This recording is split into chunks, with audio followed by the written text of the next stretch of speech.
Hello दोस्तों, कैसे हैं आप सब लोग। आप सबको सावन के महीने की बहुत बहुत बहुत बधाई। महादेव जी और माँ पार्वती आपकी सारी इच्छाएं पूरी करें। तो सावन के महीने में सुहागिन महिलाओं को कुछ बातों का विशेष ध्यान रखना चाहिए। ये काम उनको सावन के महीने में अवश्य करने चाहिए। तो सावन के महीने में हम क्या करें और ऐसा कौन सा काम है जो हमें नहीं करना चाहिए। सावन का महीना भगवान भोलेनाथ को अर्पित होता है। हम सब भगवान भोलेनाथ की पूजा करते हैं। तो सभी सुहागिन महिलाओं को सुबह नहाकर बिल्कुल स्वच्छ यानी कि साफ कपड़े पहनकर शिवलिंग पर जल अर्पित करना चाहिए। कोई सफ़ेद मिठाई भी अर्पित करनी चाहिए।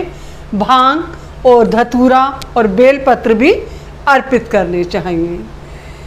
सावन के महीने में सभी सुहागिन महिलाओं को 16 श्रृंगार करके रहना चाहिए।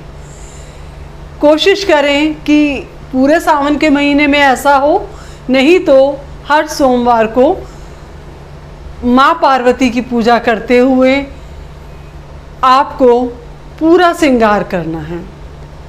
मंगला गौरी व्रत भी सावन के महीने में ही पड़ता है। तो मंगला गौरी व्रत से हमारी बहुत सारी इच्छाएं पूरी होती हैं।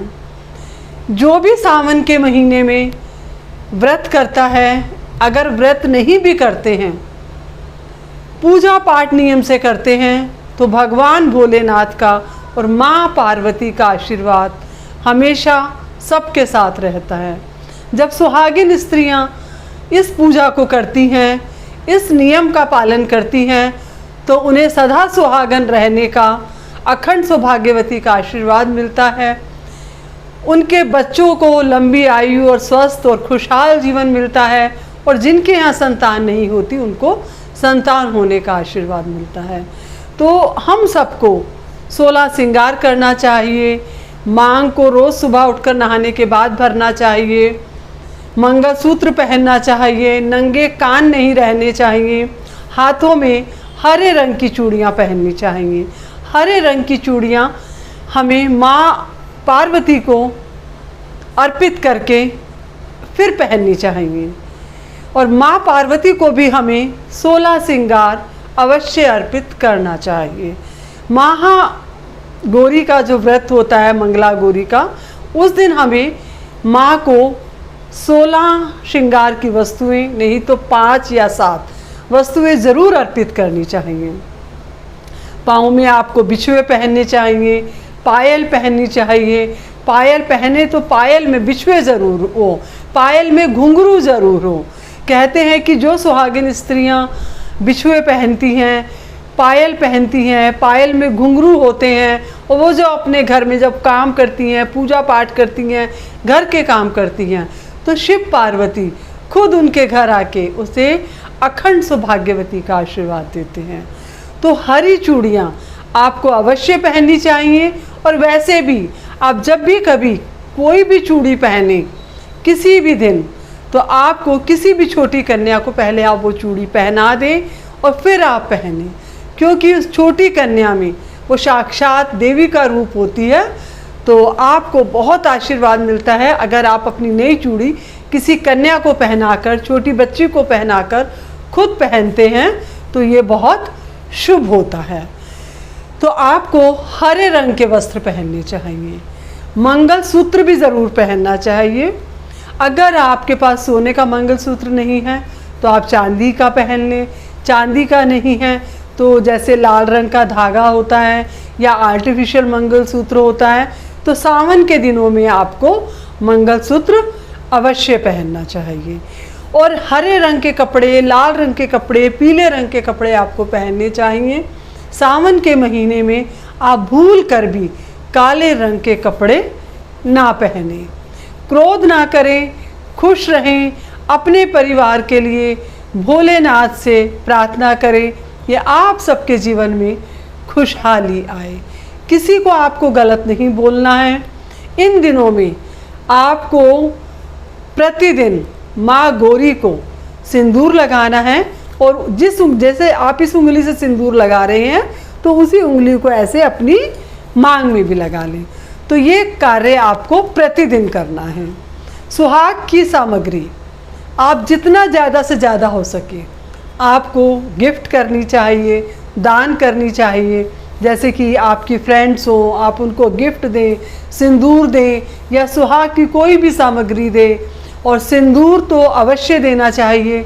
जैसे आपके घर में मेड आती है या सफाई कर्मचारी जो होते हैं, वो जो लेडीज़ होती हैं, तो आप जिसको दे सकते हैं आपको अवश्य देना चाहिए, क्योंकि देने वाले के लिए भी ये सौभाग्य की बात है और जिसको सुहाग की सामग्री मिलती है उसके लिए भी ये सौभाग्य की बात है। इसलिए जब भी कोई आपको सुहाग की सामग्री दे तो हाथ जोड़कर अपने सिर माथे से लगा के चूम के आपको उस सामग्री को लेना चाहिए और उसको अवश्य इस्तेमाल करना चाहिए।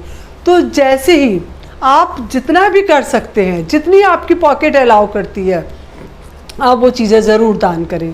किसी को लिपस्टिक दें, बिंदी दें, सिंदूर दें, बिछुए दें। मेरी तो एक फ्रेंड थी, मैंने देखा था कि वो अक्सर सबको सावन के महीने में बिछुए दिया करती थी। तो जितना आप जो कर सकते हो सुहाग की सामग्री आपको सबको देनी चाहिए। कोशिश करें कि आप प्रतिदिन मंदिर जाएं, माँ गौरा से अपने लिए प्रार्थना करें, अपने परिवार के लिए प्रार्थना करें, खुशहाल रहें और अपने से बड़ों को चरण स्पर्श आप अवश्य करें। घर में आप इसे खुशहाली का माहौल बना के रखें। और हरे रंग की चीज़ों का दान बहुत शुभ होता है। सावन के महीने में आपको अगर नंदी जी दिख जाते हैं तो आप बैल को चारा अवश्य खिलाएं। हरे रंग का चारा होता है, चारा खिलाना कि आप नंदी जी को चारा खिला रहे हैं। हमारी बहुत सी इच्छा ऐसी होती हैं कि जब हम नंदी जी के कान में बोलते हैं तो वो इच्छा हमारी पूरी हो जाती है, क्योंकि नंदी जी उसको भगवान शिव तक पहुंचा देते हैं। इन दिनों में अपने घरों में आप तुलसी लगाइए, हरे पौधे लगाइए, किसी पार्क में या कहीं भी आप हरे पेड़ लगाइए। पेड़ का दान महादान है, क्योंकि उससे सबको, जब वो पौधे बड़े होते हैं, पेड़ बन जाते हैं, तो सबको ऑक्सीजन मिलती है। तो आपको पेड़ का दान ज़रूर करना है। कहीं भी आप लगवा सकते हैं, किसी मंदिर में, कहीं भी जाके, या किसी पार्क में, या कोई प्लॉट है खाली रोड के पास, आप वहाँ जाकर ये सब कुछ लगवा सकते हैं। तो आपको हरी चूड़ियाँ, हरे कपड़े, हरी साड़ी या हरा सूट या हरी चुन्नी, आपको हरे कपड़े अवश्य ही पहनने चाहिए। और माँ मंगला गौरी का जो व्रत रखते हैं उस दिन आप किसी की निंदा ना करें, किसी की चुगली ना करें, क्योंकि माँ से आपको अखंड सौभाग्यवती रहने का आशीर्वाद मिलता है। इन दिनों में पति पत्नी मिलकर अगर रुद्राभिषेक करते हैं तो ये बहुत अच्छा रहता है। तो पति पत्नी को मिलके रुद्राभिषेक कराना चाहिए। पंडित जी से पास जाकर वो नियम से जैसे बताएंगे आपको उस तरह से करना है और आप हमेशा सौभाग्यवती रहेंगी। आपके जीवन में हमेशा खुशहाली रहेगी। बस आप इन छोटे छोटे नियम का पालन करें। तो प्लीज़ इस वीडियो को लाइक करें, शेयर करें और मेरे चैनल को सब्सक्राइब करें और बेल आइकन का बटन ज़रूर प्रेस करें, जिससे कि मेरी आने वाली हर वीडियो का नोटिफिकेशन आपको सबसे पहले मिल सके। बोलो बम बम भोले।